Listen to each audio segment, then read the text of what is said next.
Price lord, hallelujah. ದೇವರ ನಾಮಕ್ಕೆ ಸ್ತೋತ್ರವಾಗಲಿ. ಪ್ರಾರ್ಥನೆ ಮಾಡಿಕೊಳ್ಳೋಣ. ಸರ್ವ ಸೃಷ್ಟಿಕರ್ತನಾದ ತಂದೆಯ ದೇವರೇ, ಮಗನ ದೇವರೇ, ಪರಿಶುದ್ಧಾತ್ಮನೇ, ನಿಮ್ಮ ನಾಮಕ್ಕೆ ಸ್ತೋತ್ರ ಸ್ವಾಮಿ. ಈ ದಿವಸವು ಈ ಸಮಯವು ಕೂಡ ನಿಮ್ಮಿಂದ ನೇಮಕವಾದಂತಹ ದಿವಸ ಸಮಯವಾಗಿದ್ದಕ್ಕಾಗಿ ನಿಮಗೆ ಸ್ತೋತ್ರ. ಈ ದಿವಸದ ಸಂದೇಶದ ಭಾಗವನ್ನು ಹೇರಳವಾಗಿ ಆಶೀರ್ವದಿಸಿ. ನಿಮ್ಮ ಪ್ರೀತಿ ಸಹಾಯದ ಏನು ಮಾಡಲು ಸಾಧ್ಯವಿಲ್ಲ. ನನ್ನ ಮೂಲಕ ನೀವು ಇದನ್ನು ನಡೆಸ್ತಾ ಇರುವುದಕ್ಕಾಗಿಯೂ ನಿಮಗೆ ಸ್ತೋತ್ರ. ಇದನ್ನು ಕೇಳುತ್ತಿರುವ ನನ್ನ ಸಹೋದರ ಸಹೋದರಿಯನ್ನು ಕೂಡ ಚೆನ್ನಾಗಿ ಕೇಳಿ ತಿಳಿದುಕೊಳ್ಳುವಂತೆಯೂ ಆಶೀರ್ವದಿಸಲಿ. ಯೇಸುವಿನ ನಾಮದಲ್ಲಿ ಪ್ರಾರ್ಥಿಸಿದ್ದೇನೆ, ನಮ್ಮ ತಂದೆಯೇ, ಆಮೇನ್. ಇದನ್ನು ಕೇಳುತ್ತಿರುವ ನನ್ನ ಸಹೋದರ ಸಹೋದರಿ, ನಿಮಗೂ ನನ್ನ ಹೃದಯಪೂರ್ವಕವಾದಂಥ ನಮಸ್ಕಾರಗಳು. ದೇವರು ಈ ದಿವಸವು ನಿಮ್ಮನ್ನು, ನಿಮ್ಮ ಮಕ್ಕಳನ್ನು ಹೋದಲ್ಲಿ ಬಂದಲ್ಲಿಯೂ ಎಲ್ಲ ಕೆಲಸ ಕಾರ್ಯಗಳಲ್ಲಿ ಪ್ರತಿಯೊಂದು ವಿಷಯಗಳಲ್ಲಿಯೂ ಹೇರಳವಾಗಿ ಆಶೀರ್ವದಿಸಲೆಂದು ಪ್ರತಿ ದಿವಸ ಬೆಳಗಿನ ಜಾವದ ಪ್ರಾರ್ಥನೆಯಲ್ಲಿ ಪ್ರಾರ್ಥಿಸುವವನಾಗಿದ್ದೇನೆ. ದೇವರ ನಾಮಕ್ಕೆ ಸ್ತೋತ್ರ. ಇವತ್ತಿನ ಸಂದೇಶ ಕೀರ್ತನೆಗಳು 4ನೇ ಅಧ್ಯಾಯ 7ರಿಂದ. ಕೀರ್ತನೆಗಳು 4ನೇ ಅಧ್ಯಾಯ 7ರಿಂದ. ದೇವರ ನಾಮಕ್ಕೆ ಸ್ತೋತ್ರವಾಗಲಿ. ಹಲ್ಲೆಲೂಯಾ. ಧಾನ್ಯ ದ್ರಾಕ್ಷಿಗಳು ಸಮೃದ್ಧಿಯಾಗಿ ಬೆಳೆದ ಸುಗ್ಗಿ ಕಾಲದಲ್ಲಿ ಅವರಿಗಿರುವ ಸಂತೋಷಕ್ಕಿಂತಲೂ ನೀನು ನನ್ನ ಹೃದಯದಲ್ಲಿ ಹೆಚ್ಚಾದ ಆನಂದವನ್ನು ಉಂಟು ಮಾಡಿದ್ದಿ. ದೇವರ ನಾಮಕ್ಕೆ ಸ್ತೋತ್ರವಾಗಲಿ. ಹಲ್ಲೆಲೂಯಾ. ಇದ್ಯಾರೋ ದಾವೀದ ಅರಸರು ದೇವರ ಒಂದು ಆಶೀರ್ವಾದವನ್ನು ಪಡೆದುಕೊಂಡ ನಂತರ ದೇವರ ಮೇಲೆ ಪ್ರೀತಿಯಲ್ಲಿ ಹೇಳಿದಂಥದ್ದು ಏನಪ್ಪ? ಧಾನ್ಯ ದ್ರಾಕ್ಷಿಗಳು ಸಮೃದ್ಧಿಯಾಗಿ ಬೆಳೆದ ಸುಗ್ಗಿ ಕಾಲದಲ್ಲಿ ಅವರಿಗಿರುವ ಸಂತೋಷಕ್ಕಿಂತಲೂ ನೀನು ನನ್ನ ಹೃದಯದಲ್ಲಿ ಹೆಚ್ಚಾದ ಆನಂದವನ್ನು ಉಂಟು ಮಾಡಿದ್ದಿ. ಈಗೊಂದು ರೈತ ಬೆಳೆ ಬೆಳೀತಾನೆ, ಒಳ್ಳೆ ಕಷ್ಟಪಡ್ತಾನೆ, ಬೆಳೆ ಬೆಳೀತಾನೆ. ಅವನಿಗೆ ಬೆಳೆ ಸಿಕ್ಕಿದಾಗ, ಅದರಲ್ಲಿ ಸಂಪಾದನೆ ಆದಾಗ ಒಳ್ಳೆ ಸಂತೋಷ ಆಗ್ತದೆ. ನಾನು ಬೆಳೆ ಬೆಳೆದೆ, ನನಗೆ ಒಳ್ಳೆ ತುಂಬ ದುಡ್ಡು ಸಿಕ್ತು ಅಂತೇಳಿ, ಅಥವಾ ಊಟಕ್ಕೆ ಸಿಕ್ತು ಅಂತ ಹೇಳುವಂಥದ್ದು ಸಂತೋಷ ಪಡಿಸ್ತಾನೆ. ಆಗ ದೇವರು ಯಾರನ್ನು ಆರಿಸಿಕೊಳ್ತಾರೋ ಅಂಥವರು ದೇವರಲ್ಲಿ ಸಮೃದ್ಧಿಯಾಗಿ ದೇವರ ದರ್ಶನವಾದ ಮೇಲೆ ಖಂಡಿತವಾಗಿಯೂ ಇದು ಈ ಹೊಟ್ಟೆಪಾಡಿಗೆ ರೈತರಿಲ್ಲದೆ ಜೀವಿಸಲು ಸಾಧ್ಯವಿಲ್ಲ. ದುಡಿಯದಿದ್ದರೆ ನಮಗೆ ಅನ್ನಹಾರ ಕೂಡ ನಮಗೆ ಇರುವುದಿಲ್ಲ, ಆಹಾರಗಳು ಕೂಡ. ಆದರೆ ಅದರಲ್ಲಿಯೂ ನಮಗೆ ಸಂತೋಷ, ಅದಕ್ಕಿಂತಲೂ ಸಂತೋಷ ಸಿಕ್ಕಬೇಕಾದ್ರೆ ದೇವರು ನಮಗೆ ದರ್ಶನ ಕೊಟ್ಟ ಮೇಲೆ, ದೇವರ ಮಾತನ್ನು ತಿಳಿಯಪಡಿಸಿದ ಮೇಲೆ ಸಂಪೂರ್ಣವಾಗಿ ದೇವರ ಮಾತಿಗೆ ನಾವು ವಿಧೇಯರಾಗಿ ಜೀವಿಸಿದರೆ ಮಾತ್ರ ನಮಗೆ ಸಂತೋಷ. ಉದಾಹರಣೆಗೆ ಈ ಒಂದು ರೈತರು ಇರ್ಬೋದು, ರೈತರು ಬೆಳೆ ಬೆಳೀತಾರೆ, ಅವರಿಗೆ ಎಷ್ಟೋ ಲಾಭ ಬರ್ತದೆ. ಒಂದು ವೇಳೆ ಅವರು ದೇವರ ಮಾತನ್ನು ಕೇಳದೆ ನಾನಾ ರೀತಿ ಇನ್ನೊಬ್ಬರ ಆಸ್ತಿ ಪಾಸ್ತಿಗೆ ಆಸೆ ಪಡೋದು, ಬಡ್ಡಿ ಕೊಡೋದು, ಮದ್ಯಪಾನಗಳು, ಬಡದಾಟಗಳು, ಈ ರೀತಿ ಗಂಡ ಹೆಂಡತಿ ಮಕ್ಕಳು ಸರಿ ಇಲ್ಲದ ಹೋದರೆ ಅಲ್ಲಿ ಅವರಿಗೆ ಶಾಂತಿ ಇದೆಯಾ, ಸಮಾಧಾನ ಇದೆಯೋ? ಎಷ್ಟು ದೊಡ್ಡ ಹಣ ಇರಲಿ, ಎಷ್ಟೋ ಆಸ್ತಿ ಪಾಸ್ತಿ ಇರಲಿ, ಎಷ್ಟೋ ಲಕ್ಷ ಕೋಟಿ ದುಡ್ಡು ಇರಲಿ, ಬಡದಾಟಗಳು, ಕೋರ್ಟು ಕಚೇರಿ, ಆಸ್ಪತ್ರೆಗಳು, ನಾನಾ ರೀತಿ ದೊಡ್ಡ ದೊಡ್ಡ ಕಾಯಿಲೆಗಳು, ಅಲ್ಲಿ ಪ್ರೀತಿ ಇದೆಯಾ? ಪ್ರೀತಿ ಇಲ್ಲ. ಅವರಿಗೆ ಬೇಕಾದೊಂದು ವಸ್ತು ಚೆನ್ನಾಗಿ ತಿನ್ನಕ್ಕಾಗೋದಿಲ್ಲ, ಸಂತೋಷ ಇಲ್ಲ. ಆಗ ಅದು ಬೇಕು. ಅದರ ಜೊತೆಯಲ್ಲಿ ಮುಖ್ಯವಾಗಿ ನಾವು ದೇವರ ಮಾತಿಗೆ ವಿಧೇಯರಾಗಿ ಜೀವಿಸಬೇಕು. ಹೀಗೇ ನಡ್ಕೊಳ್ಳಿ ಅಂತ. ಹಾಗಾದರೆ ಮಾತ್ರ ನಮಗೆ ಅದು ಸಂತೋಷ. ಉದಾಹರಣೆಗೆ ನನ್ನ ಜೀವಿತದಲ್ಲಿ ಕೂಡ ಹಿಂದೆ ನನಗೆ ಅಷ್ಟು ಜಾಗ ಬೇಕು, ಇಷ್ಟು ಜಾಗ ಆಗಬೇಕು ಅಂತ ಹಾಗೆ ಹೀಗೆ ಅಂತ ಆಸೆ ಪಟ್ಟು ಜಗಳಗಳು, ಅದು ಇದು ಬಡದಾಟಗಳು, ದುಷ್ಟರ ಸವಾಸದಿಂದ ಬಹಳ ನಾನು ಕೆಟ್ಟು ಹೋಗಿದ್ದೆ. ನನಗೆ ಶಾಂತಿ ಸಮಾಧಾನವೂ ಇರಲಿಲ್ಲ. ಹಾಗೆ ಅದೇ ರೀತಿಯಲ್ಲಿ ಯಾವಾಗ ದೇವರ ದರ್ಶನವಾಯಿತು, ಆಮೇಲೆ ನಿಧಾನವಾಗಿ ದೇವರೇ ನನ್ನನ್ನು ನಡೆಸ್ತಾ ಬಂದರು. ಶಾಂತಿ ಸಮಾಧಾನ ನೆಮ್ಮದಿಯಿಂದ ಜೀವಿಸುವವನಾಗಿದ್ದೇನೆ. ದೇವರ ನಾಮಕ್ಕೆ ಸ್ತೋತ್ರವಾಗಲಿ.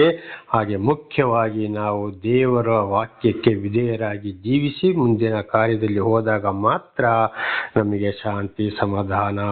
ಅದು ಇನ್ನೊಂದು ಕಡೆಗೆ ಹೇಳಿದ್ದಾರೆ, ರಾತ್ರಿ ನನಗೆ ನಾವು ನಿನ್ನೆ ಕೂಡ ಇದನ್ನು ಓದಿ ತಿಳಿದುಕೊಂಡಿದ್ದೇವೆ. ನನಗೆ ರಾತ್ರಿ ಮಳಿಕೊಂಡು ಒಳ್ಳೆ ನಿದ್ದೆ ಆಯಿತು, ಬೆಳಿಗ್ಗೆ ನಾನು ಎಚ್ಚರಗೊಂಡೇನು ಅಂತ. ದೇವರ ನಮಗೆ ಸ್ತೋತ್ರ. ದೇವರ ವಾಕ್ಯಕ್ಕೆ ನಾವು ವಿಧೇಯರಾಗಿ ಜೀವಿಸಿದರೆ ಮಾತ್ರ ನಮಗೆ ಶಾಂತಿ ಸಮಾಧಾನ ಆರೋಗ್ಯ, ಪ್ರತಿ ಒಂದು ಕುಟುಂಬ ಸರಿ ಜೀವಿಸಲು ಸಾಧ್ಯ. ದೇವರ ನಮಗೆ ಸ್ತೋತ್ರ. ಹಾಗೆ ನಮಗೆ ಅಲ್ಲಿರುವಂಥ ಸಂತೋಷ ಯಾವುದರಲ್ಲಿ ನಮಗೆ ಸಂತೋಷವೇ ಇಲ್ಲ.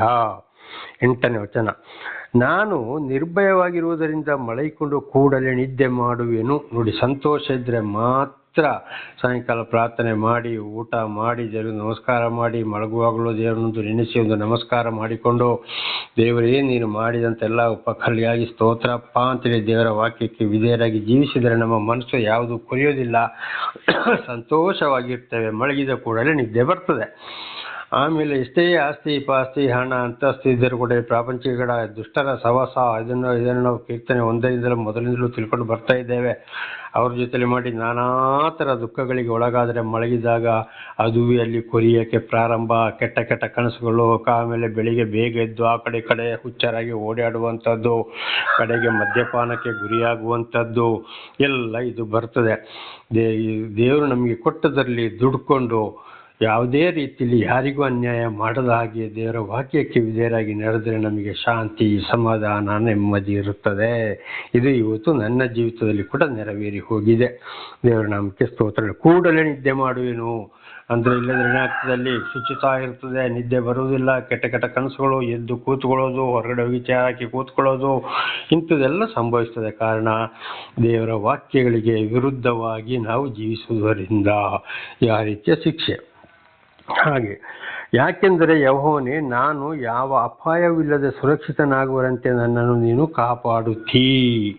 ನೋಡಿ, ಯಾವ ಅಪಾಯ ಇಲ್ಲದೆ ನಾವು ಸುರಕ್ಷಿತವಾಗಿ ನಾವು ಜೀವಿಸಬೇಕಾದ್ರೆ, ನಿದ್ದೆ ಮಾಡಬೇಕಾದ್ರೆ, ದೇವರು ನಮಗೆ ದರ್ಶನ ಕೊಟ್ಟ ಮೇಲೆ, ದೇವರ ಮಾತನ್ನು ತಿಳಿಯಪಡಿಸಿದ ಮೇಲೆ, ಪಡಿಸ್ತಾ ಇರುವಾಗ ನಾವು ದೇವರ ವಾಕ್ಯಕ್ಕೆ ವಿರುದ್ಧವಾಗಿ ನಡೆದರೆ ಮಾತ್ರ ನಾವು ಏನಾಗ್ತದೆ, ಅಪಾಯ ಇಲ್ಲದೆ ನಮ್ಮನ್ನು ಸುರಕ್ಷಿತವಾಗಿ ಕಾಪಾಡ್ತಾರೆ.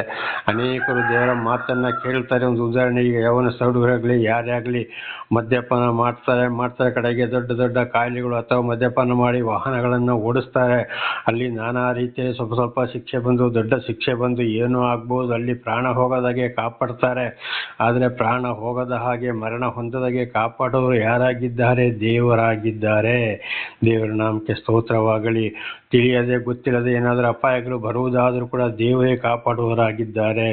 ಇದೇ ರೀತಿ ನಾನು ರಾಯಚೂರು ಜಿಲ್ಲೆ ದೇವದುರ್ಗ ತಾಲೂಕಿನಲ್ಲಿ ಇರುವಾಗ ಒಂದು ಕಡೆ ಪ್ರಾರ್ಥನೆಗೆ ಹೋಗಬೇಕಾದ್ರೆ 2 ಸಲ ನಾನು ಅಪಾಯದಿಂದ ಅಪಘಾತವಾಗಿ ಸಾಯಬೇಕಾಯಿತು. ದೇವರು ನನ್ನನ್ನು ರಕ್ಷಿಸಿದರು. ದೇವರ ನಂಬಿಕೆ ಸ್ತೋತ್ರವಾಗಲಿ. ಹಲ್ಲೆಲೂಯಾ. ಹಾಗೆ ನಮ್ಮನ್ನು ಕೂಡ ಪ್ರತಿಯೊಬ್ಬರನ್ನು ದೇವರು ಏನು ಮಾಡ್ತಾರೆ? ಅಪಾಯ ಇಲ್ಲದೆ ಸುರಕ್ಷಿತವಾಗಿ ಕಾಪಾಡ್ತಾರೆ. ದೇವರು ನಮ್ಮೊಂದಿಗೆ ಮಾತನಾಡಿದ ಮೇಲೆ ದೇವರನ್ನು ಇತರರ ಮೂಲಕ ನಮಗೆ ತಿಳಿಯಪಡಿಸ್ತಾ ಇರುವಾಗ ನಾವು ಸಂಪೂರ್ಣ ದೇವರ ವಾಕ್ಯಕ್ಕೆ ವಿಧೇಯರಾಗಿ ನಮ್ಮ ಜೀವಿತಕ್ಕೆ ಅಳವಡಿಸಿಕೊಂಡು ನಡೆದಾಗ ನಮ್ಮನ್ನು ಅಪಘಾತಗಳಿಂದಲೂ ಏನೂ ಆಗಬೇಕಾಗಿದ್ದರೂ ನಾನಾ ರೀತಿಯಿಂದಲೂ ದೇವರು ಕಾಪಾಡ್ತಾರೆ. ಇನ್ನು ದೇವರು ಬೇಕು, ದೆವ್ವನು ಬೇಕು, ಅದು ಬೇಕು, ಇದು ಬೇಕು, ಎಲ್ಲ ಬೇಕಂದರೆ ದೇವರು ತಿರುಗಿ ನೋಡೋರಲ್ಲ. ದೇವರ ನಾಮಕ್ಕೆ ಸ್ತೋತ್ರವಾಗಲಿ. ಹಾಲೆಲೂಯಾ. ಇದಕ್ಕೂ ಕೂಡ ಬೇಕಾದಷ್ಟು ಸಾಕ್ಷಿಗಳು ಇವೆ. ಕೀರ್ತನೆ 91ರಲ್ಲಿ ಕೂಡ ನಿನ್ನ ಕಾಲು ಕಲ್ಲಿಗೆ ತಗಲದಂತೆ ದೂತರು ನಿನ್ನನ್ನು ಎತ್ತಿಕೊಳ್ಳುವರು ಎಂಬುದಾಗಿ ದಾವೀದ ಅರಸರು ಹೇಳಿದ್ದಾರೆ. ಇನ್ನೊಂದು ಕಡೆ ಹೊಸ ಒಡಂಬಡಿಕೆಯಲ್ಲಿ ನಾವು ನೋಡುವಾಗ ಒಬ್ಬರಿಗೆ ಒಬ್ಬೊಬ್ಬರು ದೂತರನ್ನ ರಕ್ಷಣೆಗಾಗಿ ಬಿಟ್ಟಿದ್ದಾರೆ. ದೇವರ ನಾಮಕ್ಕೆ ಸ್ತೋತ್ರವಾಗಲಿ. ಆಗ ದೇವರ ಮಾತಿಗೆ ವಿಧೇಯರಾಗಿದ್ರೆ ಮಾತ್ರ ಆ ದೂತರು ನಮ್ಮನ್ನು ರಕ್ಷಿಸಿ ಕಾಪಾಡುತ್ತಾರೆ. ಇಲ್ಲದೆ ಹೋದರೆ ಖಂಡಿತವಾಗಿ ದೂತರು ಕೂಡ ನಮ್ಮನ್ನು ರಕ್ಷಿಸುವುದಿಲ್ಲ.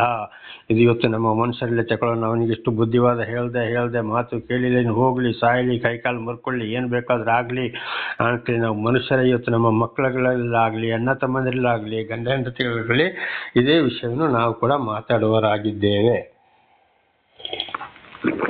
ಹಾಗೆ ದೇವರ ನಾಮಕ್ಕೆ ಸ್ತೋತ್ರವಾಗಲಿ. ಹಲ್ಲೆಲೂಯಾ. ಹಾಗೆ ಪ್ರತಿಯೊಂದರಲ್ಲಿ ಕೂಡ ನಮ್ಮನ್ನು ಕಾಪಾಡ್ತಿರುವರು ದೇವರು. ಪ್ರತಿಯೊಬ್ಬರಿಗೆ ಒಂದೊಂದು ದೂತರನ್ನು ಬಿಟ್ಟಿದ್ದಾರೆ. ಅವರೇ ನಮ್ಮ ರಕ್ಷಣೆ. ಉದಾಹರಣೆಗೆ ಎಷ್ಟೋ ಇವತ್ತು ಅದೇ ಆಗಲೇ ಹೇಳಿದ ಹಾಗೆ ನಮ್ಮಲ್ಲಿ ಇರುವಂತೆ ಕೆಲವಂಥ ಸಹೋದರರು ಕೂಡ ದೇವರ ಮಾತಿಗೆ ವಿಧೇಯರಾಗದೆ ಅವರ ಮನಸ್ಸಿಗೆ ಬಂದು ಹೋದಾಗ ಏನೇನೋ ಆಗಬೇಕಾಗಿತ್ತು, ದೇವರು ಇವತ್ತು ಅವರನ್ನು ಕಾಪಾಡಿ ಉನ್ನತ ಸ್ಥಿತಿಯಲ್ಲಿ ನಡೆಸ್ತಾ ಇದ್ದಾರೆ. ದೇವರ ನಾಮಕ್ಕೆ ಸ್ತೋತ್ರವಾಗಲಿ. ಯಾವ ಅಪಾಯವೂ ಇಲ್ಲದೆ ಸುರಕ್ಷಿತವಾಗಿ ಕಾಪಾಡ್ತಾರೆ. ಈಗ ಉದಾಹರಣೆಗೆ ಜೋರಾಗಿ ಮಳೆ, ಚಂಡಮಾರುತ, ಇಂಥ ಗಾಳಿಯ ಬರಲಿ, ಆ ಮರದಲ್ಲಿ ಪಕ್ಷಿಗಳು ಕೂತಿರ್ತವೆ, ಒಂದಾದರೂ ಬಿದ್ದು ಸಾಯೋದನ್ನು ನಾವು ಕಾಣ್ತೇವೆಯೋ? ಇಲ್ಲ ಅವುಗಳಿಗೆ ಏನಾದರೂ ಕಾಯಿಲೆ ಬರೋದು ಕಾಣ್ತೇವೆಯೋ? ಒಂದು ವೇಳೆ ಕಾಯಿಲೆ ಬಂದರೂ ಕೂಡ ಇಂಥ ಅಪಘಾತದಲ್ಲಿ, ಇಂಥ ಒಂದು ಅಪಾಯದ ಸಮಯದಲ್ಲಿ ಬಿದ್ದು ಸಾಯ್ತಾವೋ? ಇಲ್ಲ ಕಾಡು ಪ್ರಾಣಿಗಳು ನೋಡಿ, ಎಂಥ ಮಳೆ, ಅವರಿಗೆ ಮನೆ ಇಲ್ಲ, ಮಠ ಇಲ್ಲ, ಯಾವುದೂ ಇಲ್ಲ, ಎಂಥ ಮಣ್ಣಿನಲ್ಲಿ ಮರದ ಕೆಳಗೆ ವಾಸ ಮಾಡ್ತವೆ, ಮರಿ ಹಾಕ್ತವೆ, ಮರಿಗಳು ಪಕ್ಷಿಗಳು ಸಾಯ್ತವ, ಅವು ಸಾಯ್ತವ? ಖಂಡಿತವಾಗಲೂ ಇಲ್ಲ. ದೇವರ ನಮಗೆ ಸ್ತೋತ್ರವಾಗಲಿ. ಹಾಗೆ ಇವತ್ತು ಪ್ರತಿಯೊಂದು ಪ್ರಾಣಿ ಪಕ್ಷಿಗಳನ್ನು ಕೂಡ ನಾವು ಯೋಚನೆ ಮಾಡೋಣ. ನಾವು ಕೋತಿಗಳನ್ನು ನೋಡೋಣ, ಮರದಲ್ಲೇ ಕೂತು ಅಲ್ಲೇ ಮರಿ ಮಾಡಿ ಅವು ಎಲ್ಲಿ ಮರಿ ಮಾಡ್ತವೆ, ಏನು ಹಾಕ್ತವೆ ಅಂತ ಗೊತ್ತೇ ಇರೋದಿಲ್ಲ. ಆದರೂ ನೋಡಿ ಮರದಲ್ಲಿ ಎಲೆಗಳ ಕೆಳಗಡೆ ಕೂತ್ಕೊಂಡು ಅವು ಕಾಲ ಕಳೀತವೆ. ಏನಾದರೂ ಬಿದ್ದು ಸಾಯ್ತವ? ಇಲ್ಲ. ದೇವರ ನಮಗೆ ಸ್ತೋತ್ರವಾಗಲಿ. ಅವರ ಮನಸ್ಸು ಯಾರಲ್ಲಿದೆ? ಸಂಪೂರ್ಣವಾಗಿ ದೇವರ ಮೇಲೆ ಇದೆ. ಆದರೆ ಸೃಷ್ಟಿಗಳಲ್ಲಿ ಉತ್ತಮ ಸೃಷ್ಟಿಗಳಾದವರೇ ನಾವು. ಮನುಷ್ಯರ ಸೃಷ್ಟಿ ಕೊನೆಯ ಸೃಷ್ಟಿ. ಮನುಷ್ಯರನ್ನೇ ದೇವರು ಕೊನೆಯ ಸೃಷ್ಟಿ ಮಾಡಿದ್ದು, ಅದರಲ್ಲಿ ಸ್ತ್ರೀಯರನ್ನು ಕೊನೆಯ ಸೃಷ್ಟಿ. ಅದರಲ್ಲಿ ನಮಗೆ ವಿಶೇಷವಾದ ಒಂದು ರಕ್ಷಣೆಯನ್ನು ಕೊಡ್ತಾ ಇದ್ದಾರೆ, ವಾಸಕ್ಕೆ ಮನೆಯನ್ನು ಕೊಡ್ತಾ ಇದ್ದಾರೆ. ಬೇಕಾದ ದುಡ್ಕೊಂಡು ಚೆನ್ನಾಗಿ ತಿನ್ನಿ ಸಂತೋಷವಾಗಿರಿಯಪ್ಪ ಅಂತ ಹೇಳ್ಕೊಂಡು ಎಲ್ಲವನ್ನು ನಮಗೆ ಇವತ್ತು ಇಡೀ ಭೂಲೋಕದಲ್ಲಿರುವಂತಹ ಪ್ರಾಣಿ ಪಕ್ಷಿ, ಬೆಳ್ಳಿ ಬಂಗಾರ, ಉಕ್ಕು ಕಬ್ಬಿಣ, ಪೆಟ್ರೋಲು ಡೀಸೆಲ್ ಪ್ರತಿಯೊಂದನ್ನು ಯಾರಿಗಾಗಿ ಕೊಟ್ಟಿದ್ದಾರೆ? ಮನುಷ್ಯರಿಗಾಗಿ. ದೇವರು ನಮಗೆ ಸ್ತೋತ್ರವಾಗಲಿ. ಹಾಗಿರುವಾಗ ಇವತ್ತು ನಾವು ದೇವರ ವಾಕ್ಯಕ್ಕೆ ಸರಿಯಾಗಿ ನಾವು ಜೀವಿಸುವುದಾದರೆ ಖಂಡಿತವಾಗಿ ನಮಗೆ ಬಿಟ್ಟಂಥ ದೂತರ ಮೂಲಕ ದೇವರು ನಮ್ಮನ್ನು ರಕ್ಷಿಸುವವರಾಗಿದ್ದಾರೆ. ಆಗಲೇ ಹೇಳಿದಾಗೆ ನನ್ನನ್ನು ಅನೇಕ ಸಲ ರಕ್ಷಿಸಿದ್ದಾರೆ, ಈಗಲೂ ಕೂಡ ರಕ್ಷಿಸುವವರೇ ಆಗಿದ್ದಾರೆ. ಸುರಕ್ಷಿತರಾಗುವಂತೆ ಏನು ತೊಂದರೆ ಇಲ್ಲದೆ ಕಾಪಾಡೋರಾಗಿದ್ದಾರೆ. ದೇವರ ವಾಕ್ಯಕ್ಕೆ ಹಿಂದಿನ ಜೀವಿತ ಗೊತ್ತಿಲ್ಲದಾಗ ಆಗಿ ಹೋಯಿತು. ದೇವರು ಯಾವಾಗ ನಮಗೆ ಇತರರ ಮೂಲಕ ಸರಿಯಾದ ವಿಷಯವನ್ನು ತಿಳಿಸ್ತಾ ಬಂದರು ಸತ್ಯವನ್ನು, ಆವಾಗ ನಾವು ಏನು ಮಾಡಬೇಕು? ದೇವರ ಕಡೆಗೆ ತಿರುಗಬೇಕು. ಸರಿಯಾಗಿ ಸತ್ಯವನ್ನು ಯಾರು ಸಾರ್ತಾರೋ ಅವರ ಸಂಪರ್ಕದಲ್ಲಿ ಇರಬೇಕು. ಹಿಂದೆ ಹೇಳಿದಾಗೆ ಸುಳ್ಳು, ದಗ, ಮೋಸ, ಅನ್ಯಾಯ, ಅದು ಇದು ಲೋಕದ ವಿಷಯಗಳಿಗೆ ಆಸೆ ಪಟ್ಟವರು ಖಂಡಿತವಾಗಲೂ ಅಲ್ಲವೇ ಅಲ್ಲ. ಅಂಥವರ ಸಂಪರ್ಕದಲ್ಲೇ ಇರಬಾರದು. ದೇವರ ನಾಮಕ್ಕೆ ಸ್ತೋತ್ರ. 4ನೇ ಕೀರ್ತನೆ ಇಲ್ಲಿಗೆ ಮುಕ್ತಾಯವಾಯಿತು. ಈಗ 5ನೇ ಕೀರ್ತನೆಗೆ ಹೋಗೋಣ. ದೇವರ ನಾಮಕ್ಕೆ ಸ್ತೋತ್ರವಾಗಲಿ. ಇದು ಬೆಳಗಿನ ಜಾವದಲ್ಲಿ ದಾವೀದರಸರು ಪ್ರಾರ್ಥಿಸಿದಂಥ ವಿಷಯಗಳು. ಅಂದರೆ ಉದಯದ ಕೀರ್ತನೆ ಅಂದರೆ ಬೆಳಗಿನ ಜಾವದಲ್ಲಿ ಪ್ರಾರ್ಥಿಸಿದಂಥದ್ದು ದೇವರ ಆಶೀರ್ವಾದಕ್ಕಾಗಿ. ಯೆಹೋವನೇ, ನನ್ನ ಮಾತುಗಳಿಗೆ ಕಿವಿ ಕೊಡು, ನನ್ನ ಧ್ಯಾನವನ್ನು ಲಕ್ಷ್ಯಕ್ಕೆ ತಂದುಕೋ. ನೋಡಿ, ದಾವೀದರಸರು ಪ್ರತಿ ದಿವಸ ಏನು ಮಾಡ್ತಾ ಇದ್ರು? ಬೆಳಿಗ್ಗೆ ಎದ್ದ ಹಾಗೆ ದೇವರಲ್ಲಿ ಮಾತನಾಡ್ತಾ ಇದ್ರು. ದೇವರೇ, ನನ್ನ ಮಾತುಗಳಿಗೆ ಕಿವಿ ಕೊಡು, ನನ್ನ ಧ್ಯಾನವನ್ನು ಲಕ್ಷ್ಯಕ್ಕೆ ತಂದುಕೋ. ಇಲ್ಲಿ 2 ವಿಷಯಗಳನ್ನ ನಾವು ನೋಡ್ಬೋದು, ಮಾತುಗಳು ಮತ್ತು ಧ್ಯಾನ. ಧ್ಯಾನ ಅಂದರೆ ಮಾತುಗಳು, ನಾವು ಪ್ರಾರ್ಥಿಸುವಂಥದ್ದು. ದೇವರೇ, ಈ ದಿವಸ ಕೂಡ ಏನು ಮಾಡೋ? ನನ್ನನ್ನು ನಿನ್ನ ಹಸ್ತಕ್ಕೆ ಒಪ್ಪಿಸಿಕೊಡ್ತಾ ಇದ್ದೇನೆ. ನಿನ್ನ ಪ್ರೀತಿಯಲ್ಲಿ ನಡೆಸು, ಶೋಧನೆಗೆ ಒಳಪಡಿಸಬೇಡ, ನನ್ನ ಕೇಡಿನಿಂದ ನನ್ನ ತಪ್ಪಿಸು, ಅನುದಿನದ ಆಹಾರವನ್ನು ಕೊಟ್ಟು ನನಗೆ ನೀನು ದಯಪಾಲಿಸಪ್ಪ, ನಿನ್ನ ಪ್ರೀತಿಯಲ್ಲಿ ನನ್ನನ್ನು ನಡೆಸು ಅಂತೇಳಿ. ಆಮೇಲೆ ಇದು ನಾವು ಮಾತನಾಡುವಂಥದ್ದು. ಇವತ್ತು ನಾನು ಇಂಥ ಕಡೆ ಪ್ರಯಾಣ ಮಾಡ್ತಾ ಇದ್ದೇನೆ, ಇಂಥ ಕೆಲಸ ಹೋಗಬೇಕು, ನನ್ನ ದೂತರ ಮೂಲಕ ನನ್ನನ್ನು ರಕ್ಷಣೆ ಕೊಡು, ಪವಿತ್ರಾತ್ಮರ ಮೂಲಕ ನನ್ನನ್ನು ನೀನು ನಡೆಸಪ್ಪ, ಅಥವಾ ನನ್ನ ಹೆಂಡತಿ ಮಕ್ಕಳು ಇಂಥ ಕೆಲಸ ಕಾರ್ಯಗಳನ್ನು ಪ್ರತಿಯೊಂದನ್ನು ಆಶೀರ್ವದಿಸು ಅಂತೇಳಿ ನಾವು ಮಾತನಾಡುವಂಥದ್ದು. ಇದಾಗಿದೆ ನನ್ನ ಮಾತುಗಳಿಗೆ ಕಿವಿ ಕೊಡುವಂತ. ಆ ರೀತಿ ನಾವು ಕೂಡ ದೇವರಲ್ಲಿ ಮಾತನಾಡಬೇಕು. ನನ್ನ ಪ್ರಾರ್ಥನೆಯನ್ನು ನೀನು ಆಲಿಸಪ್ಪ ಅಂತೇಳಿ. ನನ್ನ ಧ್ಯಾನವನ್ನು ಲಕ್ಷ್ಯಕ್ಕೆ ತಂದುಕೋ ಅಂತ. ಧ್ಯಾನ ಅಂದರೆ ಪ್ರಾರ್ಥನೆ ಮಾಡಿ ಆದ ಮೇಲೆ ನಾವು ಸಂಪೂರ್ಣವಾಗಿ ಮೌನವಾಗಿ ಕೂತುಕೊಂಡು ದೇವರಿಗೆ ಸ್ತೋತ್ರ ಸಲ್ಲಿಸುವಂಥದ್ದು, ದೇವರೊಂದಿಗೆ ಮಾತನಾಡುವಂಥದ್ದು ಮೌನವಾಗಿ. ಕೆಲವೊಂದು ಸಮಯದಲ್ಲಿ ನಮಗೆ ದೇವರು ವಿಶೇಷವಾದ ಜ್ಞಾನವನ್ನು ಕೊಡಬಹುದು, ಅಥವಾ ಒಂದು ಮಾತನ್ನು ಒಂದು ವಾಣಿ ಕೇಳಿದಾಗಿ ಕೂಡ ಆಗಬಹುದು, ಕೇಳಬಹುದು. ಅಕಸ್ಮಾತ್ ಒಂದೊಂದು ಸಲ ಕನಸು ಬಿದ್ದಾಗೆ ಯಾವುದಾದ್ರೂ ಒಂದು ದರ್ಶನ ಆಗಬಹುದು. ಸಣ್ಣದಾಗಿ ಒಂದು ನಿದ್ದೆ ಬಂದಾಗೆ 1 ಸೆಕೆಂಡಲ್ಲಿ ಆದರೂ ಕೂಡ ದೇವರಲ್ಲಿ ಯಾರು ಸಂಪೂರ್ಣವಾಗಿ ಭಯ, ಭಕ್ತಿ, ಪ್ರೀತಿ ಇಟ್ಟು ನಡ್ಕೊಳ್ತಾರೋ ಇದು ಅವರ ಜೀವಿತದಲ್ಲಿ ನೆರವೇರ್ತದೆ. ಇದುವೇ ಧ್ಯಾನವಾಗಿದೆ. ಮಾತುಗಳೇ ಬೇರೆ, ಧ್ಯಾನವೇ ಬೇರೆ. ದೇವರ ನಾಮಕ್ಕೆ ಸ್ತೋತ್ರವಾಗಲಿ. ಇದು ನನ್ನ ಜೀವಿತದಲ್ಲಿ ನಡೆದು ಹೋಗಿದೆ, ಈಗಲೂ ಕೂಡ ನಡೆಯುತ್ತಲೇ ಇದೆ. ದೇವರ ನಾಮಕ್ಕೆ ಸ್ತೋತ್ರ. ಹಾಗೆ ಈ ರೀತಿ ನಾವು ಪ್ರಾರ್ಥಿಸಬೇಕು, ಧ್ಯಾನವನ್ನು ತಂದುಕೊಳ್ಬೇಕು. ಯಾವಾಗ? ಇದು ಬೆಳಗಿನ ಜಾವದಲ್ಲಿ. ದೇವರ ನಾಮಕ್ಕೆ ಸ್ತೋತ್ರವಾಗಲಿ. ಅಲ್ಲಿಂದ ಏನು ಪ್ರಾರ್ಥಿಸ್ತಾರೆ? 2ನೇ ವಚನ 5:2. ನನ್ನ ಅರಸೆ, ನನ್ನ ದೇವರೇ, ನಿನ್ನನ್ನೇ ಪ್ರಾರ್ಥಿಸುವೆನು, ನನ್ನ ಮೊರೆಯನ್ನು ಆಲೈಸುವೆನು ಅಂತ ಮತ್ತು ದೇವರು ಹೇಳ್ತಾ ಇದ್ದಾರೆ ಧ್ಯಾನ ಮಾಡುತ್ತಾ ಮನಸ್ಸಿನಲ್ಲಿ. ದೇವರೇ, ನಿನ್ನನ್ನೇ ನಾನು ಪ್ರಾರ್ಥಿಸ್ತಾ ಇದ್ದೇನೆಪ್ಪ, ಬೇರೆ ಯಾರಲ್ಲಿ ಅಲ್ಲ. ನೀನೇ ನನ್ನ ರಕ್ಷಕ, ನಿನ್ನಿಂದಲೇ ಪಾಪ ಪರಿಹಾರ, ನೀನೇ ರಕ್ಷಕ, ಸರ್ವ ಸೃಷ್ಟಿಕರ್ತನು ನೀನೇ, ನೀನೊಬ್ಬನೇ ದೇವರಪ್ಪ. ನಾನು ನಿನ್ನಲ್ಲಿ ಮಾತನಾಡ್ತಾ ಇದ್ದೇನೆ, ನನ್ನ ಮಾತನ್ನು ನೀನು ಆಲೈಸು ಅಂತೇಳಿ ಮೌನವಾಗಿ ದೇವರಲ್ಲಿ ಪ್ರಾರ್ಥಿಸಿದರು. ಯಾರೋ? ದಾವೀದರಸರು. ಹಾಗೆ ನಾವು ಕೂಡ ಇವತ್ತು ಸರ್ವ ಸೃಷ್ಟಿಕರ್ತನಾದ ಅದದು ಕುಳಗಳಿಗೆ ಅದದು ಗ್ರಂಥಗಳ ಬಗ್ಗೆ ನಾವು ತಿಳಿದುಕೊಂಡಿದ್ದೇವೆ. ಅದರ ಹೆಸರಿನಲ್ಲಿ ನಾವು ಮೌನವಾಗಿ ದೇವರಲ್ಲಿ ಪ್ರಾರ್ಥಿಸಬೇಕು. ಖಂಡಿತ ಸರ್ವ ಸೃಷ್ಟಿಕರ್ತನಲ್ಲಿ ಮಾತ್ರ ಮಾತನಾಡಬೇಕು. ಖಂಡಿತವಾಗಿ ಬೇರೆ ಹೆಸರು ಎತ್ತಿ ಪ್ರಾರ್ಥಿಸುವುದೆಲ್ಲ ಅದು ಇದು ಆ ಅಮ್ಮ ಈ ಅಮ್ಮ ಅದು ಅಂತೇಳಿ ಖಂಡಿತವಾಗಿಯೂ ದೇವರುಗಳಲ್ಲ, ಉತ್ತರ ಸಿಕ್ಕುವುದೇ ಇಲ್ಲ. ದೇವರ ನಾಮಕ್ಕೆ ಸ್ತೋತ್ರ. ಯಾಕೆಂದರೆ ಸರ್ವ ಸೃಷ್ಟಿಕರ್ತನಾದ ದೇವರು ಇವತ್ತು ಕೂಡ ಜೀವಂತವಾಗಿದ್ದಾರೆ. ಇಬ್ರಿಯರಿಗೆ ಬರೆದ ಗ್ರಂಥ 13ನೇ ಅಧ್ಯಾಯ 8ನೇ ವಚನದಲ್ಲಿ ನಾವು ಓದುವಾಗ ಯೇಸು ಒಂದು ಇಂದು ಎಂದೆಂದೂ ಜೀವಿಸುತ್ತಾರೆ ಅಂತ. ಯೇಸು ಅಂದರೆ ಗೊತ್ತಿದೆ, ಪರಮಾತ್ಮ ಭಗವಂತನೂ ಆಗಿದ್ದಾರೆ, ಅವರೇ ಅಲ್ಲಾಹ್ ಅಕ್ಬರ್ ಆಗಿದ್ದಾರೆ. ಒಂದೊಂದು ಗ್ರಂಥದಲ್ಲಿ ನಾನಾ ಥರದ ಹೆಸರು, ಬೇರೆ ಭೂಲೋಕದ ದೇವರುಗಳು ಮನುಷ್ಯ ಮಾಡಿದ ದೇವರುಗಳು ಅಲ್ಲವೇ ಅಲ್ಲ. ದೇವರ ನಾಮಕ್ಕೆ ಸ್ತೋತ್ರವಾಗಲಿ. ಅವರಲ್ಲಿ ನಾವು ಮಾತನಾಡುವಂಥದ್ದು. ದೇವರ ನಾಮಕ್ಕೆ ಸ್ತೋತ್ರ. ನನ್ನ ಮೊರೆಯನ್ನು ನೀನು ಲಾಲಿಸು. ಬೇರೆ ಯಾವ ಹೆಸರನ್ನು ಕೂಡ ಇವತ್ತು ಉದಾಹರಣೆಗೆ ಬೈಬಲ್ ಇದ್ರೆ ಸರ್ವೇಶ್ವರ ಅಂತ ಇದೆ, ಪರಮೇಶ್ವರ ಅಂತ ಇದೆ, ಶ್ರೀನಿವಾಸ ಅಂತ ಇದೆ, ಆಮೇಲೆ ಯೇಸುವೆ ಅಂತ ಇದೆ, ಯಹೋವ ಅಂತ ಇದೆ. ಈ ಹೆಸರನ್ನ ಎತ್ತಿ ಪ್ರಾರ್ಥಿಸಬಹುದು. ಪರಮೇಶ್ವರ, ಶ್ರೀಮನ್ನಾರಾಯಣ, ಶ್ರೀಕೃಷ್ಣ ಪರಮಾತ್ಮ, ಶ್ರೀನಿವಾಸ ಅಂತ ಕೂಡ ಪ್ರಾರ್ಥಿಸಬಹುದು. ಮುಸ್ಲಿಮ್ಸ್ ಅವರಾದ್ರೆ ಚೆನ್ನಾಗಿ ಗೊತ್ತಿದೆ, ಅವರು ಅಲ್ಲಾಹ ಎಂಬ ಒಂದು ಶಬ್ದವನ್ನ ಬಿಟ್ಟು ಬೇರೆ ಹೋಗುವುದಿಲ್ಲ. ಅದು ಬಹಳ ಉತ್ತಮವಾದಂಥ ಒಂದು ಅಭ್ಯಾಸವಾಗಿದೆ. ದೇವರ ನಾಮಕ್ಕೆ ಸ್ತೋತ್ರವಾಗಲಿ. ಹಾಗೆ ಅಗ್ನಿಸ್ತಂಭ, ಮೇಘಸ್ತಂಭ, ವಾಣಿ, ಶಬ್ದ, ಹಗಲು ಸರ್ವವನ್ನು ಸೃಷ್ಟಿ ಮಾಡಿದ ದೇವರಲ್ಲಿ ಮಾತ್ರ ನಾವು ಪ್ರಾರ್ಥಿಸಬೇಕಾಗಿದೆ.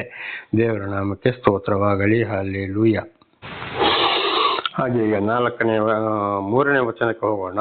ಕೀರ್ತನೆಗಳಲ್ಲಿ 5ನೇ ಅಧ್ಯಾಯ 3ನೇ ವಚನ. ಯೆಹೋವನೇ, ಉದಯ ಕಾಲದಲ್ಲಿ ನನ್ನ ಸ್ವರವು ನಿನಗೆ ಕೇಳಿಸುವುದು. ದೇವರ ನಾಮಕ್ಕೆ ಸ್ತೋತ್ರವಾಗಲಿ. ನೋಡಿ, ಉದಯ ಕಾಲದಲ್ಲಿ ಅಂದರೆ ಬೆಳಗಿನ ಜಾವದ ಪ್ರಾರ್ಥನೆ ಬಹಳ ಮಹತ್ವವಾದದ್ದು. ಯಾಕೆಂದರೆ ಪ್ರತಿ ದಿವಸ ಹೊಸ ದಿವಸವನ್ನ ದೇವರು ನಮಗೆ ಕೊಡುವಂಥದ್ದು. ಅದಲ್ಲದೆ ಉದಯ ಕಾಲದಲ್ಲಿ ಅಂದರೆ ಯಾವುದೇ ಜನಗಳ ತಂಟೆ ತಕರು ಶಬ್ದಗಳು ಯಾವುದೂ ಇರುವುದಿಲ್ಲ, ಗಳಿಬಿಳಿ ಇರುವುದಿಲ್ಲ, ಮೌನವಾಗಿರುತ್ತಾರೆ. ಇಡೀ ಭೂಲೋಕವೇ ಶಬ್ದವಾಗಿರುತ್ತದೆ. ಹಾಗಿರುವಾಗ ದಾವೀದರಸರು ಏನು ಮಾಡಿದರು? ಬೆಳಗಿನ ಜಾವದಲ್ಲಿ ಎದ್ದು ದೇವರಲ್ಲಿ ಪ್ರಾರ್ಥಿಸಿದರು. ಇದು ಬೆಳಗಿನ ಜಾವದಲ್ಲಿ ಅಂತ ಹೇಳುವಾಗ ಇದೇ ಬೈಬಲಲ್ಲಿ ಮಾರ್ಕ 1ನೇ ಅಧ್ಯಾಯ 35ನೇ ವಚನವನ್ನು ಓದುವಾಗ ಯೇಸು ಸ್ವಾಮಿ ಅಂದರೆ ದೇವರು ಕೂಡ ಮನುಷ್ಯನ ಅವತಾರವೆತ್ತಿ ಬಂದಾಗ ಈ ಶಿಷ್ಯರೊಂದಿಗೆ ಇದ್ದಾಗ ಅವರು 12 ಮಂದಿ ಶಿಷ್ಯರನ್ನ ಬಿಟ್ಟು ಒಬ್ಬರೇ ಎದ್ದು ದೂರವಾಗಿ ಹೋಗಿ ಪ್ರಾರ್ಥಿಸಿದರು. ಮಾರ್ಕ 1:35ರಲ್ಲಿ ಇದನ್ನು ಓದಬಹುದು. ಯಾಕೆಂದರೆ ಈ ಶಿಷ್ಯರಲ್ಲಿ ಕೂಡ ಸರಿಯಾದ ವಿಶ್ವಾಸ ಇರಲಿಲ್ಲ. 2ನೇ ಗಳಿಬಿಳಿ, ಒಬ್ಬೊಬ್ಬರು ಒಂದೊಂದು ಥರ ಮಾತಾಡೋದು, ಏನೇನೋ ಮಾತನಾಡ್ತಾ ಇದ್ರು. ಅದಕ್ಕೆ ಒಬ್ಬರನ್ನೇ ಬಿಟ್ಟು ದೂರ ಹೋಗಿ ಮಾತನಾಡ್ತಾ ಇದ್ರು. ಹಾಗೆ ಇವತ್ತು ಬೆಳಗಿನ ಒಂದು ಪ್ರಸನ್ನತೆಯ ಸಮಯದಲ್ಲಿ, ಮೌನವಾಗಿರುವ ಸಮಯ, ಪರಿಶುದ್ಧವಾದ ಸಮಯದಲ್ಲಿ ಬೆಳಿಗ್ಗೆ ಎದ್ದು ನಾವು ಪ್ರತಿಯೊಬ್ಬರು ಪ್ರಾರ್ಥಿಸುವುದು ಬಹಳ ಮುಖ್ಯ. ಅದರಲ್ಲಿ ವಿಶೇಷವಾಗಿ ಸಾಯಂಕಾಲ ಕುಟುಂಬ ಪ್ರಾರ್ಥನೆ. ಬೆಳಿಗ್ಗೆ ಆದರೆ ಇವತ್ತು ಉದಾಹರಣೆಗೆ ಗಂಡ ಹೆಂಡತಿ ಯಾವಾಗಲೋ ಏರೋದು, ಒಂದೊಂದು ಮನೆಯಲ್ಲಿ ಈಗಲೂ ಕೂಡ ಗಂಡ ಹೆಂಡತಿ ಜೊತೆಗೆದ್ದು ಬೆಳಗಿನ ಸಾವದಲ್ಲಿ ಕೂಡ ಜೊತೆಯಲ್ಲೇ ಕೂತು ಪ್ರಾರ್ಥನೆ ಮಾಡುವುದನ್ನು ಕೂಡ ನಾವು ಕಾಣ್ತೇವೆ, ಕೇಳ್ತೇವೆ. ಅದು ಬಹಳ ಸಂತೋಷ. ವಯಸ್ಸಿಗೆ ಬಂದ ಮಕ್ಕಳಾದರೆ, ಕಮ್ಮಿ ಆದರೆ ಒಂದು 10 ವರ್ಷದಿಂದ ಮೇಲೆ ಆದರೂ ಮಕ್ಕಳನ್ನು ಎದ್ದು ಬಿಸಿ ಕೂರಿಸಿಕೊಂಡು ಮಾತನಾಡ್ತಾರೆ. ರೋಗಿಗಳಾದರೆ ಯಾರಾದರೂ ಏನು ಮಾಡೋಕ್ಕಾಗೋದಿಲ್ಲ, ಮಲಗಿಕೊಂಡು ಅಲ್ಲೇ ಪ್ರಾರ್ಥಿಸಬಹುದು. ಅದಕ್ಕೂ ದೇವರು ಉತ್ತರವನ್ನು ಕೊಡುವವರಾಗಿದ್ದಾರೆ. ಬೆಳಗಿನ ಜಾವದಲ್ಲಿ ಯಾವಾಗಲಾದರೂ ಕೂಡ ಅದು ದೇವರಿಗೆ ಗೊತ್ತಿದೆ. ಆಗ ಉದಯ ಕಾಲ ಅಂತ ಹೇಳಿದ್ರೆ ಕನಿಷ್ಠ ಪಕ್ಷ ಬೆಳಿಗ್ಗೆ ಒಂದು 5:30 ಗಂಟೆ ಒಳಗಡೆ ಎದ್ದು ಪ್ರಾರ್ಥನೆ ಮಾಡಲೇಬೇಕು, ದೇವರೊಂದಿಗೆ ಮಾತನಾಡಬೇಕು. ಇದುವೇ ದಾವೀದರಸರು ಕೂಡ ಮಾತನಾಡ್ತಾ ಇದ್ರು. ಅದು ಮಾತ್ರವಲ್ಲ, ಒಂದು ದಿವಸದಲ್ಲಿ 5 ಸಲ ದೇವರೊಂದಿಗೆ ದಾವೀದರಸರು ಮಾತನಾಡ್ತಾ ಇದ್ರು. ಆಗ ಇದರ ಅರ್ಥ ಏನಪ್ಪಾ ಅಂದ್ರೆ, ನಾವು ಆಗ ಪ್ರಾರ್ಥನೆ ಮಾಡ್ಕೊಂಡೇ ಕೂತ್ಕೊಳ್ಬೇಕು 5 ಸಲ ಅಂತ ಅಲ್ಲ. ನಾವು ಕೆಲಸಕ್ಕೆ ಹೋದಲ್ಲಿಯೂ ಬಂದಲ್ಲಿಯೂ, ಪ್ರಯಾಣದಲ್ಲಿರುವಾಗಲೂ, ಮಲಗುವಾಗಲೂ, ಏಳುವಾಗಲೂ, ದಾರಿ ನಡ್ಕೊಂಡು ಹೋಗುವಾಗಲೂ ದೇವರಿಗೊಂದು ಸ್ತೋತ್ರವನ್ನು ಸಲ್ಲಿಸುತ್ತಾ ಪ್ರಾರ್ಥನೆ ಮಾಡ್ತಾ ಹೋಗಬೇಕು. ನಮ್ಮ ಮನಸ್ಸಿನೊಳಗೆ ಬಾಯಿ ಬಿಡೋದು ಬೇಕಾಗಿಲ್ಲ, ಕೈ ಎತ್ತೋದು ಬೇಕಾಗಿಲ್ಲ, ಯಾವುದು ಬೇಕಾಗಿಲ್ಲ. ಶುದ್ಧ ಮನಸ್ಸಿನಿಂದ ನಾವು ದೇವರಲ್ಲಿ ಪ್ರಾರ್ಥಿಸ ಹೋಗುವಂಥದ್ದು. ದಾವೀದರಸರು 5 ಸಲ ಪ್ರಾರ್ಥಿಸ್ತಾ ಇದ್ದರು ಎಂಬುದಾಗಿ ಓದ್ತೇವೆ. ಆದರೆ 5 ಅಲ್ಲ, ನಾವು 10 ಸಲ ಅಲ್ಲ, 50 ಸಲ ಕೂಡ ಯೋಚನೆ ಮಾಡೋದು ಬಹಳ ಉತ್ತಮವಾಗಿದೆ. ದೇವರ ನಾಮಕ್ಕೆ ಸ್ತೋತ್ರವಾಗಲಿ. ಅದು ಬೇಕಾದಷ್ಟು ಸಮಯ ದೇವರಲ್ಲಿ ಕಳೆಯೋದು. ಗಂಟೆಗಟ್ಟಲೆ ಸ್ವಾಮಿ 1 ಗಂಟೆ ಆದರೂ ನನಗೆ ನೀವು ಪ್ರಾರ್ಥಿಸಬಾರ್ದಾ ಎಂಬುದಾಗಿ ಹೇಳಿದ್ದಾರೆ. ಆದರೆ ಅದು ಆ ಸಮಯಕ್ಕೆ ಸರಿಯಾಗಿ, ಉದಾಹರಣೆಗೆ ಇವತ್ತು ಸಾಯಂಕಾಲ ಎಲ್ಲ ಕೆಲಸ ಕಾರ್ಯಗಳನ್ನ ಮುಗಿಸಿ ಬಂದು ಬಂದು ಗಂಡ ಹೆಂಡತಿ ಮಕ್ಕಳು ಇಡೀ ಕುಟುಂಬವಾಗಿ 1 ಗಂಟೆ ಕೂಡ ಕೂತ್ಕೊಂಡು ದೇವರ ವಾಕ್ಯವನ್ನ ಬೋಧನೆ ಮಾಡಿಕೊಂಡು ಓದಿಕೊಂಡು ಅರ್ಥ ಮಾಡಿಕೊಂಡು ಚರ್ಚೆ ಮಾಡಿಕೊಂಡು ಪ್ರಾರ್ಥನೆ ಮಾಡೋದು ಬಹಳ ಉತ್ತಮವಾಗಿದೆ. ಇಲ್ಲಾಂದ್ರೆ ಬರೀ ಒಂದು ನಿಮಿಷ 2 ನಿಮಿಷ 5 ನಿಮಿಷ ಆದರೂ ದೇವರಿಗೆ ಶುದ್ಧ ಮನಸ್ಸಿನಿಂದ ನಾವು ಒಂದು ಅವಕಾಶವನ್ನು ಕೊಡಲೇ ಬೇಕಾಗಿದೆ. ಅದು ಬಹಳ ಮುಖ್ಯವಾದ ಅಭ್ಯಾಸ. ದೇವರು ನಮಗೆ ಸ್ತೋತ್ರವಾಗಲಿ. ಹಾಗೆ ಇದನ್ನು ಮಹಾಭಾರತದಲ್ಲಿ ಕೂಡ ಶ್ರೀಕೃಷ್ಣ ಪರಮಾತ್ಮನ ಸಂದೇಶದಲ್ಲಿ ಕೂಡ ನಾನು ಬಹಳ ಸಲ ಕೇಳಿದ್ದೇನೆ. ಬೆಳಗಿನ ಜಾವ 3 ಗಂಟೆಯಿಂದ 5 ಗಂಟೆವರೆಗೆ ಪರಲೋಕ ಅಂದರೆ ಕೈಲಾಸ ಅಂತ ಹೇಳ್ತಾರೆ, ವೈಕುಂಠ ಅಂತ ಹೇಳ್ತಾರೆ, ಬೈಬಲಲ್ಲಿ ಪರಲೋಕ ಅಂತ ಹೇಳ್ತಾರೆ. ಇದು ಅಲ್ಲಿ ಸಂಪೂರ್ಣವಾಗಿ ಈ ಸಮಯದಲ್ಲಿ ಪರಲೋಕವ ತೆರೆದಿರ್ತದಂತೆ. ನಮ್ಮ ಪ್ರಾರ್ಥನೆಯನ್ನು ದೇವರು ಆಲಿಸುವವರಾಗಿದ್ದಾರೆ. ಪರಲೋಕದಿಂದ ಪವಿತ್ರಾತ್ಮರು ಕೂಡ ಇಲ್ಲಿಂದ ವರದಿ ಮಾಡುವವರಾಗಿದ್ದಾರೆ ಅಂತ ಬೈಬಲಲ್ಲಿ ಬರೆಯಲ್ಪಟ್ಟಿದೆ. ಅಂದರೆ ಬೆಳಗಿನ ಜಾವ 3 ಗಂಟೆಯಿಂದ 5 ಗಂಟೆಯ ಒಳಗಡೆ, 3 ಗಂಟೆಯಿಂದ 5 ಗಂಟೆವರೆಗೆ ಅಂತ ಹೇಳಿಲ್ಲ, 3 ಗಂಟೆಯಿಂದ 5 ಗಂಟೆ ಒಳಗೆ ಇದರಲ್ಲಿ ನಿಮಗೆ ಆದಷ್ಟು ಸಮಯವನ್ನು, ಒಂದು ವೇಳೆ ಹೇಳೋಕ್ಕಾಗಿಲ್ಲ, ಏನಾದರೂ ಸ್ವಲ್ಪ ಶರೀರಕ್ಕೆ ಅನಾರೋಗ್ಯ ಇರ್ಬೋದು, ಒಂದು 4:15 4:45 ಗಂಟೆಗಾದರೂ ಎದ್ದು ಒಂದು 5 ನಿಮಿಷ ಆದರೂ ದೇವರ ಹತ್ರ ಮಾತನಾಡುವುದು ಬಹಳ ಉತ್ತಮ. ಅದು ಈ ಲೋಕದ ವಿಷಯದಲ್ಲಿ ಯೋಚನೆ ಮಾಡಿಕೊಂಡಲ್ಲ, ಶುದ್ಧ ಮನಸ್ಸಿನಿಂದ ನಾವು ಖಂಡಿತವಾಗಿ ಪಶ್ಚಾತ್ತಾಪ ಪಡುವಂಥದ್ದು, ಪ್ರಾರ್ಥನೆ ಮಾಡುವಂಥದ್ದು, ದೇವರು ಈ ಮೊರೆಯನ್ನು ಲಾಲಿಸುವವರಾಗಿದ್ದಾರೆ. ಅದುವೇ ಉದಯ ಕಾಲದ ಪ್ರಾರ್ಥನೆಯಲ್ಲಿ ದಾವೀದ ಅರಸರು ಕೂಡ ದೇವರಲ್ಲಿ ಪ್ರಾರ್ಥಿಸಿದರು. ನಾವು ಹಿಂದೆ ತಿಳ್ಕೊಂಡ ಹಾಗೆ ಮಾರ್ಕ 1:35 ಕೂಡ ಯೇಸುಸ್ವಾಮಿ 12 ಮಂದಿ ಶಿಷ್ಯರನ್ನ ಬಿಟ್ಟು ಉದಯ ಕಾಲದಲ್ಲಿ ಹೋಗಿ ಪ್ರಾರ್ಥಿಸಿದ್ದು ಇದುವೇ ಆಗಿದೆ. ಹಾಗೆ ನೋಡುವಾಗ ದೇವರ ನಾಮಕ್ಕೆ ಸ್ತೋತ್ರವಾಗಲಿ. ಶತ್ರುಗಳನ್ನು ಜಯಿಸಿದ್ದು ಕೂಡ, ಜೆರಿಕೋ ಪಟ್ಟಣವನ್ನು ಕೂಡ ದೇವರು ಕೋಟೆಯನ್ನು ಬೀಳಿಸಿದ್ದು ಬೆಳಗಿನ ಪ್ರಾರ್ಥನೆಯಲ್ಲಿ. ದೇವರ ನಾಮಕ್ಕೆ ಸ್ತೋತ್ರವಾಗಲಿ. ಹಾಗೆ ಇದು ಬಹಳ ಒಂದು ಒಳ್ಳೆಯ ಸಮಯವಾಗಿದೆ. ಒಂದು ವೇಳೆ ರೋಗಿಯಾಗಿದ್ದರೆ ಏನು ಮಾಡೋಕ್ಕಾಗೋದಿಲ್ಲ, ಮಲ್ಕೊಂಡೇ ಪ್ರಾರ್ಥಿಸ್ಬೋದು, ಕೂತ್ಕೊಂಡು ಪ್ರಾರ್ಥಿಸ್ಬೋದು, ನಿಂತುಕೊಂಡು ಪ್ರಾರ್ಥಿಸ್ಬೋದು, ಬೋರ್ಲ ಬಿದ್ದುಕೊಂಡು ಉದ್ದವಾಗಿ ಅಡ್ಡ ಬಿದ್ದುಕೊಂಡು ಕೂಡ ಪ್ರಾರ್ಥಿಸಬಹುದು. ದೇವರ ನಾಮಕ್ಕೆ ಸ್ತೋತ್ರವಾಗಲಿ. ಅದೇ ಸಮಯದಲ್ಲಿ ಪ್ರಾರ್ಥನೆಯಲ್ಲಿ ಇರ್ಬೋದು, ನಡ್ಕೊಂಡು ಹೋಗ್ತಾ ಇರ್ಬೋದು, ಬರ್ತಾ ಇರ್ಬೋದು. ಆ ಸಮಯದಲ್ಲಿ ಕೂಡ ನಾವು ದೇವರಲ್ಲಿ ಪ್ರಾರ್ಥಿಸುವವರಾಗಿರಬೇಕು. ದೇವರ ನಾಮಕ್ಕೆ ಸ್ತೋತ್ರವಾಗಲಿ. ಎಷ್ಟೋ ಸಲ ನಾನು ಬಹಳ ದೂರ ಹೋಗಿ ಬಂದು ಈಗಿರುವ ಸ್ಥಳಕ್ಕೆ ಸ್ವಲ್ಪ ದೂರದಲ್ಲಿ ಚಿಕ್ಕಬಳ್ಳಾಪುರ ಜಿಲ್ಲೆಯ ಒಂದು ತಾಲೂಕಿನ ಒಂದು ಗ್ರಾಮದ ಒಂದು ಮನೆಯಲ್ಲಿ, ಒಂದು ವಿಶ್ವಾಸಿಯ ಮನೆಯಲ್ಲಿ ನಾನು ನನ್ನ ದ್ವಿಚಕ್ರ ವಾಹನಗಳನ್ನ ಬಿಟ್ಟು ಹೋಗ್ತಾ ಇದ್ದೆ. ಬರುವಾಗ ಒಂದೊಂದು ಸಲ 3 ಗಂಟೆ 3:30 ಗಂಟೆ 4 ಗಂಟೆಗೆ ಬೆಂಗಳೂರಿನಿಂದ ಬಂದಲ್ಲಿ ಬಸ್ ಇಳಿತಾ ಇದ್ದೆ. ಅಲ್ಲಿಂದ ದ್ವಿಚಕ್ರ ವಾಹನವನ್ನು ತಗೊಂಡು ನಾನು ಈಗಿರುವ ಸ್ಥಳಕ್ಕೆ 28 ಕಿಲೋಮೀಟರ್ ಬರಬೇಕು. 3:30 ಗಂಟೆ 4 ಗಂಟೆ 4:15 ಗಂಟೆ 5 ಗಂಟೆ 5:30 ಗಂಟೆಗೂ ಕೂಡ ವಾಹನವನ್ನು ಓಡಿಸಿಕೊಂಡು ಬರುವನಾಗಿದ್ದೆ. ಬರುವಾಗ ನಿಧಾನವಾಗಿ ಹಾಡು ಹಾಡಿಕೊಂಡು ದೇವರಲ್ಲಿ ಪ್ರಾರ್ಥಿಸಿಕೊಂಡೇ ಬರ್ತಾ ಇದ್ದೆ. ದೇವರ ನಾಮಕ್ಕೆ ಸ್ತೋತ್ರವಾಗಲಿ. ಬಹಳ ಜನ ಹೇಳ್ತಾ ಇದ್ರು, ಅಣ್ಣ ನೀವು ಹಾಗೆ ಹೋಗಬೇಡಿ, ರಾತ್ರಿ ಈಗ ಬಹಳ ಕಳ್ಳರು, ಕಾಕರು, ಕೊಳೆಗಾರರು, ರೌಡಿಗಳಿದ್ದಾರೆ, ಹೊಡೆದು ಬಡ್ದು ಕೊಂದು ಹಾಕ್ತಾರೆ, ದುಡ್ಡು ಅದು ಇದನ್ನೆಲ್ಲ ಗೋಚಿಕೊಂಡು ಹೋಗ್ತಾರೆ. ಹೌದು, ನಡೀತಲೇ ಇದೆ. ಅದರಲ್ಲಿ ವಿಶೇಷವಾಗಿ ಒಂದು 7 ಕಿಲೋಮೀಟರ್ ಆ ಕಡೆ ಫುಲ್ ಮಾವಿನ ತೋಪು ಮತ್ತು ಫಾರೆಸ್ಟು, ನೀಲಗಿರಿ ತೋಪು ಫಾರೆಸ್ಟ್ ಜಾಗ. ಅಲ್ಲಿ ಒಂದೊಂದು ಸಲ ಪ್ರಾಣಿಗಳು ಕೂಡ ಇರ್ತವೆ. ಯಾವ ಯೋಚನೆಯೂ ನನಗೆ ಇರ್ತಿತ್ತಿಲ್ಲ. ದೇವರ ಪ್ರಾರ್ಥನೆ ಮತ್ತು ದೇವರ ಹಾಡು ಹಾಡಿಕೊಂಡು ಬರೋದು, ಯಾವ ಯೋಚನೆ ಇಲ್ಲ, ಏನೂ ಇಲ್ಲ, ಸಂಪೂರ್ಣವಾಗಿ ಶಾಂತಿ, ಸಮಾಧಾನ, ಧೈರ್ಯ ಬಂದು ತಲುಪ್ತಾ ಇದ್ದೆ. ದೇವರ ನಮಗೆ ಸ್ತೋತ್ರವಾಗಲಿ. ಅಲ್ಲಿ ಇದೇ ರೀತಿಯಲ್ಲಿ ನನ್ನನ್ನು ಕೂಡ ದೇವರು ಅನೇಕ ಸಲ ಏನು ಮಾಡಿದ್ದಾರೆ, ಕಾಪಾಡಿದ್ದಾರೆ. ಉದಯ ಕಾಲದ ಪ್ರಾರ್ಥನೆಯಲ್ಲಿ ಹಾಗೆ ಅದು ಯಾವ ಟೈಮ್ ಅಂತ ಇಲ್ಲ, ಆದರೆ ಉದಯ ಕಾಲದ ಪ್ರಾರ್ಥನೆ ಬಹಳ ಎಚ್ಚರವಾದದ್ದು. ಆಗಲೇ ಹೇಳಿದಾಗೆ ಇದು ಚಿಕ್ಕ ಮಕ್ಕಳನ್ನು ಎಬ್ಬಿಸೋಕ್ಕಾಗೋದಿಲ್ಲ. ಆದರೆ ಒಂದು 10 ವರ್ಷದ ಮೇಲೆ ಆದರೂ ಮಕ್ಕಳು ನಿದ್ದೆ ಜಾಸ್ತಿ ಇರ್ತದೆ. ಆದರೆ ಅವರಿಗೆ ಬೋಧಿಸ್ತಾ ಬರಬೇಕು ಸಮಯ ಸಿಕ್ಕುವಾಗ. ಆಮೇಲೆ ಒಂದು ಕನಿಷ್ಠ ಪಕ್ಷ ಒಂದು 15 ವರ್ಷ ದಾಟಿದ ಮೇಲೆ ಅದರ ಕಡ್ಡಾಯವಾಗಿ ಅವರನ್ನು ಏಳಿಸಿ ಮಕ್ಕಳನ್ನು ಇದೇ ಮಾರ್ಗದಲ್ಲಿ ನಡೆಸಬೇಕು. ದೇವರ ನಾಮಕ್ಕೆ ಸ್ತೋತ್ರವಾಗಲಿ. ಈ ಉದಯ ಕಾಲದ ಪ್ರಾರ್ಥನೆ ಹಾಗಿದ್ದನ್ನು ನಾವು ನೋಡುವಾಗ ನಮ್ಮ ಕರ್ನಾಟಕ ರಾಜ್ಯದಲ್ಲಿ ಅಂತೂ ಬಹಳ ವಿರಳ. ಇದನ್ನು ಕೇರಳದಲ್ಲಿ ನೋಡುವ ನೋಡುವಾಗ ನಾನು ಬಹಳ ವರ್ಷ ಕೇರಳದಲ್ಲಿ ಜೀವಿಸಿದಾಗ ಬೆಳಗಿನ ಜಾವದಲ್ಲಿ ಎದ್ದು ಪುರುಷರಿಗಿಂತಲೂ ಸ್ತ್ರೀಯರು ಎದ್ದು ಸ್ನಾನ ಮಾಡಿ ಹಾಗೆ ಮೊದಲು ದೇವಾಲಯಕ್ಕೆ ಓಡ್ತಾ ಇದ್ರು. ಅದು ಯಾರೋ ಈ ವಿಗ್ರಹ ದೇವಸ್ಥಾನಗಳಿಗೆ ಹೋಗೋರು ನೋಡಿ ಅವರಲ್ಲಿ ಎಂಥ ಒಂದು ಭಯ ಭಕ್ತಿ ಇದೆ. ಅದೇ ವಿಗ್ರಹ ಇರುವಂಥ ದೇವಸ್ಥಾನಕ್ಕೆ ಆಗಲಿ ಅದು ಅವರ ಒಂದು ಪ್ರೀತಿ ಅವರಿಗೆ ಗೊತ್ತಿರೋದಿಲ್ಲ ಅಂತ ತಿಳಿದುಕೊಳ್ಳೋಣ. ಮೊದಲು ಅವರು ಮಲಯಾಳದಲ್ಲಿ ಅಂಬಳತ್ತಲ್ಲಿ ಪೋಣೋ ಅಂದರೆ ದೇವಸ್ಥಾನಕ್ಕೆ ಹೋಗಬೇಕು ಅಂತೇಳಿ ಓಡ್ತಾ ಇರೋರು. ಇದು ನನ್ನ ಕಣ್ಣಾರೆ ಕಂಡಂಥ ಒಂದು ದೃಶ್ಯ. ಅದೇ ಸಮಯದಲ್ಲಿ ಪುರುಷರು ಇದ್ದು ಏನು ಮಾಡ್ತಾರೆ, ಮುಖ ತೊಳೆಯೋದಿಲ್ಲ, ಹಲ್ಲುಜ್ಜೋದಿಲ್ಲ, ಏನಿಲ್ಲ, ಬೇಗ ಹೇಳ್ಬೋದು, ಅವರು ಟೀ ಕುಡಿಯೋಕ್ಕೆ ಹೋಟೆಲಿಗೆ ಕ್ಯಾಂಟೀನಿಗೆ ಓಡ್ತಾರೆ. ದೇವರ ನಾಮಕ್ಕೆ ಸ್ತೋತ್ರ. ಹಾಗೆ ಆಗಬಾರದು. ನಾವು ಮೊದಲು ಬೆಳಿಗ್ಗೆ ಎದ್ದು ಪ್ರಾರ್ಥನೆ ಮುಖಾಂತರ ದೇವರ ಬಳಿಗೆ ಹೋಗಬೇಕು. ಈ ದಾವೀದರಸರು ಮತ್ತು ಯೇಸು ಕ್ರಿಸ್ತರು ಏನು ಮಾಡಿದ್ರೋ ಅದೇ ರೀತಿಯಲ್ಲಿ ತಮಿಳುನಾಡಲ್ಲಿ ಕೂಡ ಅದನ್ನು ನಾನು ನೋಡಿದ್ದೇನೆ. ಬೆಳಿಗ್ಗೆ ಎದ್ದಾಗೆ ಸ್ತ್ರೀಯರು ಏನು ಮಾಡ್ತಾರೆ, ನಾವು ಕೊಯ್ಲಿಕ್ಕೆ ಹೋಗೋಣ ಅಂದರೆ ದೇವಸ್ಥಾನಕ್ಕೆ ಹೋಗಬೇಕು ಅಂತೇಳಿ ಸ್ತ್ರೀಯರು ಓಡ್ತಾ ಇದ್ರು. ಪುರುಷರಾದರೆ ಬಹಳ ಕಡಿಮೆ.